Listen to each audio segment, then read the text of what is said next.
Hello everyone and welcome to Ash's Whisky Wars, and for today's video I'm going to be awarding the best Highland whisky of 2024.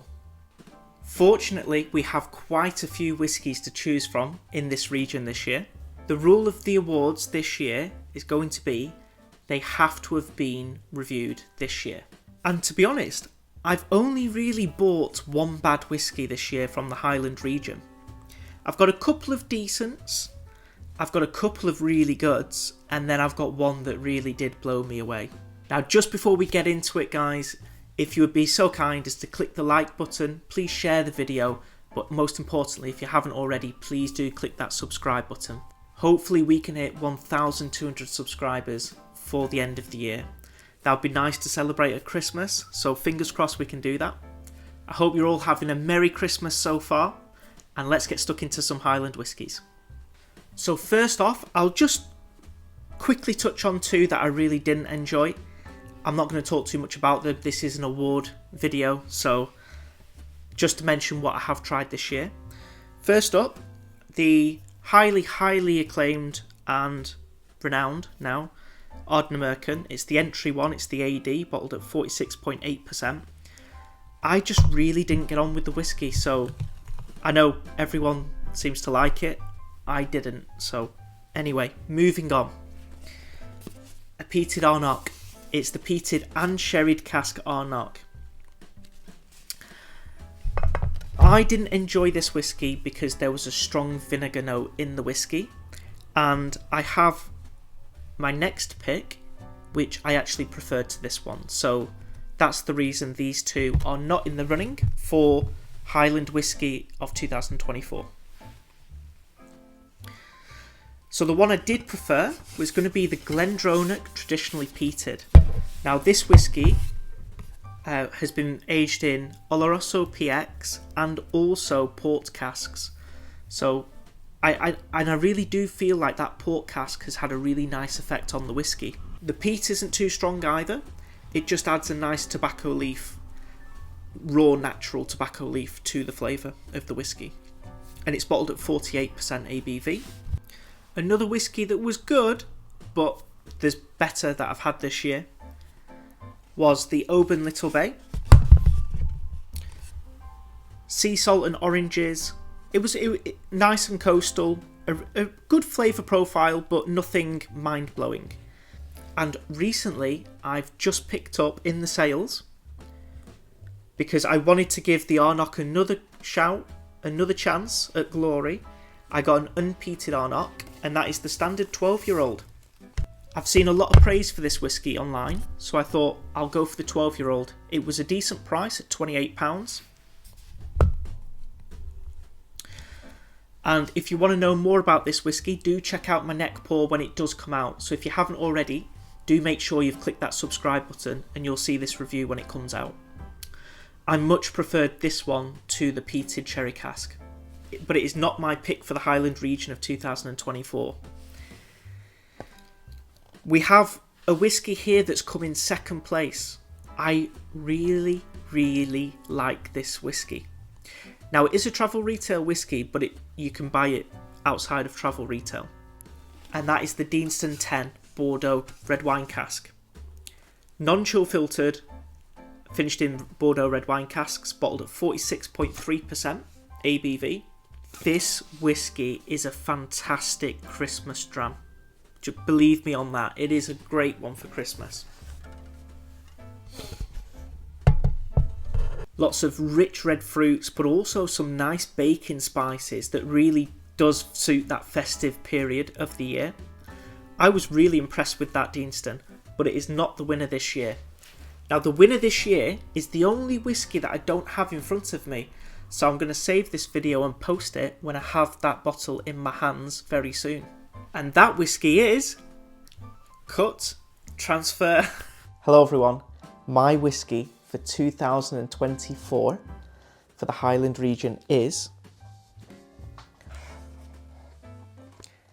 the Oban 14, bottled at 43%. This whisky, even though it's not natural colour I don't believe, and it's probably chill filtered, doesn't actually mention, but we can assume it is, let's be fair.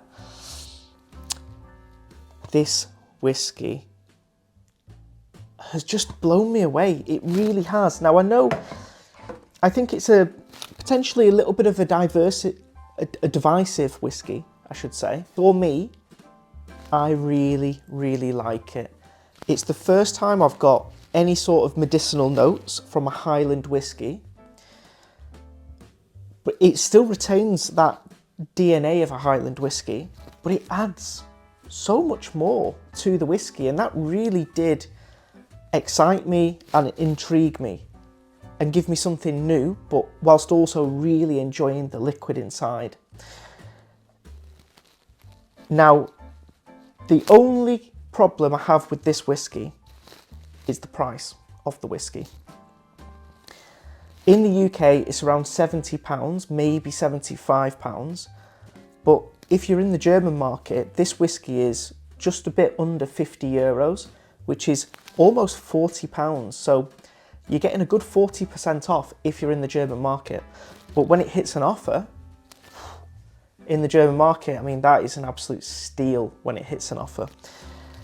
I think I would love to try more of Oban in the future, next year, in 2025. Maybe an older Oban, or maybe an independent bottling of Oban that's maybe non-chill filtered, natural colour, maybe a 46 or a 48% ABV whiskey, or a cask strength. Oh, that would be very exciting. Okay guys, just a short one from me. As you may well know, it's Christmas now. I'm in Germany with Yasmin, and therefore I have access to this whiskey now, and let me tell you, it's very empty, which tells its own story. Just finally guys, I want to wish you all a Merry Christmas. I hope you're having a great time wherever you are in the world, even if you do not celebrate it. We have some exciting content still to come on the channel, and now the regionals are completely done. This is the last one, the Highland region. We have my Scotch Whisky of the Year, my budget edition Scotch Whisky of the Year, and then we've got my Bourbon of the Year. And on top of that, I have purchased some whiskey on Black Friday. The neck pours are filmed, so you're gonna wanna have clicked that subscribe button if you haven't already, because there's a lot of new whiskey coming on the channel very soon. Stay tuned, and I hope to see you all in 2025. Okay guys, I hope you've seen my pick of the Highland region of 2024. Yes, it was the Oban 14, bottled at 43% ABV. This whiskey really did blow me away. It's such a diverse whiskey, really. It's got a lot of notes. I find it really complex for 43%. I get chocolate in the whiskey, which I love. A little bit of eucalyptus, some oranges, some salt, a lot of sweetness, and also a little bit of medicinal notes as well. It's a really nice whiskey, but maybe not. I think the Deanston's going to be more of a mass appealer, but for me, that Oban, yeah, chef's kiss on that one for this year, definitely. Okay guys, that's going to do it for this video. My Highland pick of 2024, my whiskey of the year in that region, is the Oban 14. If you did like the video, please click a like on the video, please share the video, and please do click that subscribe button as well. I hope you're all having a Merry Christmas so far. I hope this season is filled with a lot of happiness and good health. If you would like to support the channel, I do have a Patreon link in the description down below, and I also have recently added a PayPal account just so that I know a lot of people don't like the subscription method. It just gives that one-off payment option where all proceeds go straight back into the channel to review more whiskey reviews for you guys. Okay guys, that's going to do it. Thank you so much for watching this video, and I hope to see you all for the next Whiskey War.